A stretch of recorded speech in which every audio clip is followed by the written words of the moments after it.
नमस्कार, उत्तर प्रदेश एक्सप्रेस में आप सभी का बहुत स्वागत है। मैं हूं आपके साथ प्रियंका गुप्ता। बुलेटिन की शुरुआत बड़ी खबर के साथ करते हैं जो कि लखनऊ से है।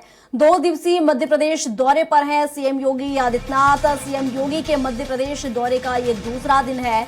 दौरे के दूसरे दिन निवाड़ी जिले में रहेंगे सीएम योगी। पृथ्वीपुर विधानसभा क्षेत्र में जनसभा को संबोधित करेंगे। तो बीजेपी प्रत्याशी के लिए चुनाव प्रचार करेंगे सीएम योगी आदित्यनाथ। तो बड़ा अपडेट आपको बता रहे हैं, जहां छत्तीसगढ़ के बाद अब मध्य प्रदेश में सीएम योगी प्रचार प्रसार करेंगे। पार्टी प्रत्याशियों के पक्ष में वोट की अपील जनता से करते नजर आएंगे। तो बता दें कि मध्य प्रदेश में 17 नवंबर को विधानसभा चुनाव होने हैं, जिसको लेकर सीएम योगी का ये दौरा है और यहां पर पार्टी प्रत्याशियों के पक्ष में वोट की अपील सीएम योगी आदित्यनाथ करेंगे। तो बता दें कि पृथ्वीपुर विधानसभा क्षेत्र में जनसभा को संबोधित करेंगे। तो पन्ना, पृथ्वीपुर, दपरा और नरसिंहपुर में चुनाव प्रचार करेंगे। और इस पर विस्तार से जानकारी के साथ घनश्याम चौरसिया हमारे साथ लाइव जुड़ चुके हैं। हमारे सहयोगी घनश्याम, जिस तरीके से सीएम योगी की मांग अन्य राज्यों में उठती रही है और एक बार फिर मांग उठ रही है, जिसके चलते छत्तीसगढ़ के बाद अब सीएम योगी मध्य प्रदेश के दौरे पर है, चुनाव प्रचार यहां पर करेंगे। बिल्कुल निश्चित तौर पे मध्य प्रदेश के चुनाव में भी मुख्यमंत्री योगी आदित्यनाथ की एंट्री हो चुकी है और अपने चीर परिचित अंदाज में वो विपक्षियों को, खास तौर पे कांग्रेस पार्टी को घेरने की कोशिश कर रहे हैं। लगातार कांग्रेस के उन सब सारे नीतियों का, कांग्रेस के जो इतिहास है उन सब सारे इतिहास का और अपनी जो हिंदुत्व का आइडियोलॉजी है उसको लेकर के चीर परिचित अंदाज में वो शंखनाद कर रहे हैं। कल जिस तरीके से उन्होंने कांग्रेस को कहा, कांग्रेस जो है, कांग्रेस को खत्म कर दो, समस्याएं खत्म हो जाएगी, कांग्रेस ही सारी समस्याओं की जड़ है। तो ये इस बयान के बाद हेडलाइन बना है आज के सारे पेपरों में और खासतौर पे अगर देखा जाए मध्य प्रदेश और उत्तर प्रदेश के मीडिया घरानों ने इनके इस बयान को काफी प्रमुखता से दिखाया है कि कांग्रेस ही सारे समस्याओं का जड़ है। अगर कांग्रेस को खत्म कर दिया जाए सारी समस्याएं खत्म हो जाएगी। उसके अलावा उन्होंने कहा कि कांग्रेस के लिए जो भगवान श्री राम मंदिर था, अयोध्या का जो प्रकरण था, वो सांप्रदायिकता का पहचान था, लेकिन भारतीय जनता पार्टी के लिए, हिंदुओं के लिए वो राष्ट्रीयता और भारतीयता की पहचान है। यानी अपने जो उनका आइडियोलॉजी है, जो हिंदुइज्म को लेकर के लगातार अपने चीर परिचित अंदाज में विपक्षियों को घेरने की कोशिश करते हैं, ठीक उन्हीं सारे तौर तरीकों से वो फिर से मध्य प्रदेश के चुनाव में अपनी एंट्री और अपनी आमद दर्ज करा चुके हैं। आज दूसरा दिन है उनका। आज भी कई कार्यक्रम उनके लगे हुए हैं, कई विधानसभाओं में उनकी जनसभाएं हैं और भारतीय जनता पार्टी के प्रत्याशी के लिए वोट मांगेंगे। लेकिन उनके जो बयान है वो बयान भारतीय जनता पार्टी के लिए मध्य प्रदेश में एक देखा जाए तो बहुत मुफीद साबित हो सकती है, क्योंकि लगातार जिस तरीके से मध्य प्रदेश को और उत्तर प्रदेश को उन्होंने कहा कि एक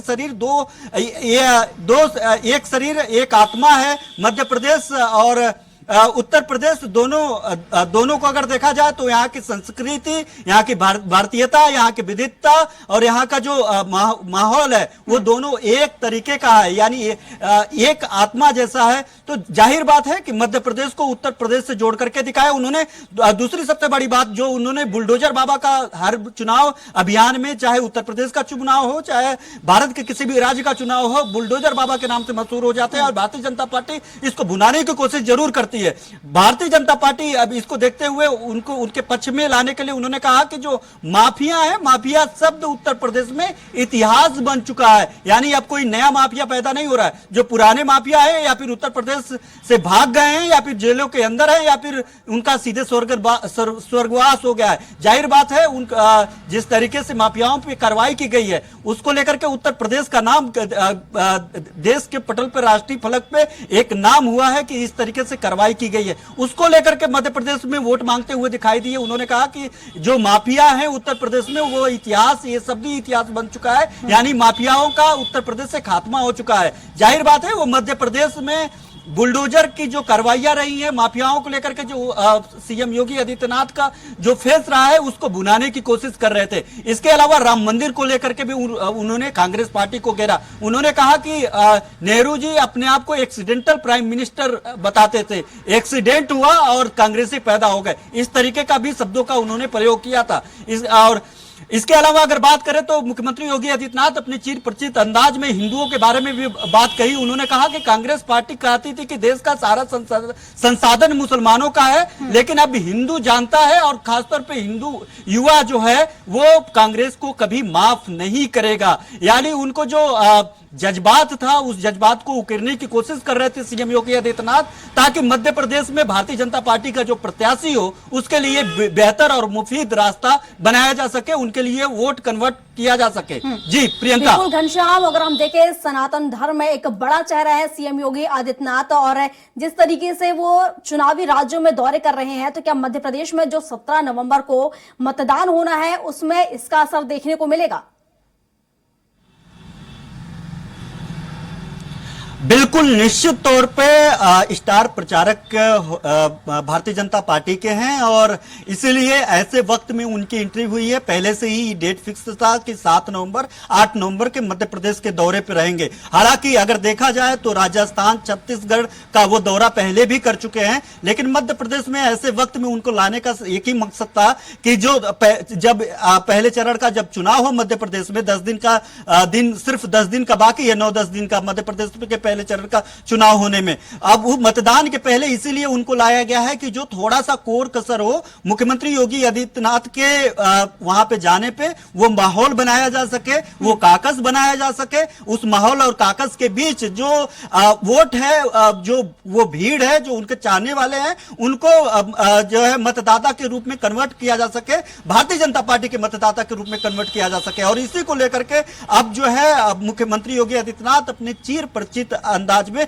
जिस तरीके से उत्तर प्रदेश में हुंकार भरते हैं, जिस तरीके से उन्होंने राजस्थान में हुंकार भरा, छत्तीसगढ़ में हुंकार भरा, ठीक उसी प्रकार से मध्य प्रदेश में। और वहां की जो संस्कृति है, वहां की जो विविधता है, वहां की जो राष्ट्रवाद की बातें हैं जो मध्य प्रदेश की, चूंकि वहां पर भी बिल्कुल घनश्याम, और जिस तरीके से हम देखें, अगर हम बात करें स्थानीय चुनावों की, तो कहीं ना कहीं स्थानीय मुद्दों पर यह चुनाव लड़ा जाता है। और ऐसे में हमने सीएम योगी के दौरे के दौरान भी देखा है कि स्थानीयों का कहना है कि उन्हें राष्ट्रीय स्तर पर जो कामकाज हो रहे हैं उससे कोई फायदा नहीं मिल रहा है। उनका जो कामकाज है, उनके जो वोट हैं, वो स्थानीय मुद्दे पर जाएंगे। तो क्या इसको लेकर भी यहां पर देखा जा सकता है वोट में किस तरह से असर ये डालेगा?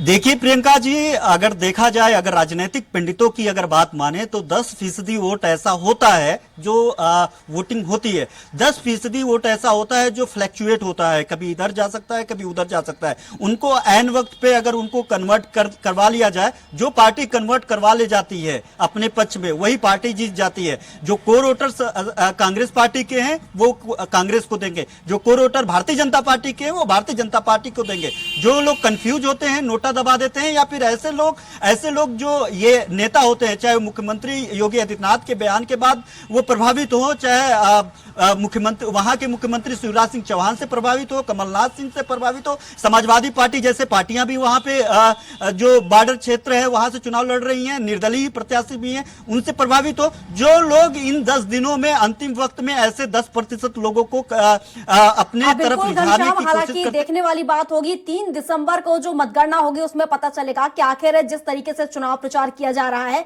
उसका कितना असर और किस पार्टी का कितना असर जनता पर हुआ। तो आप बने रहिए, एक और खबर पर आपसे अपडेट लूंगी।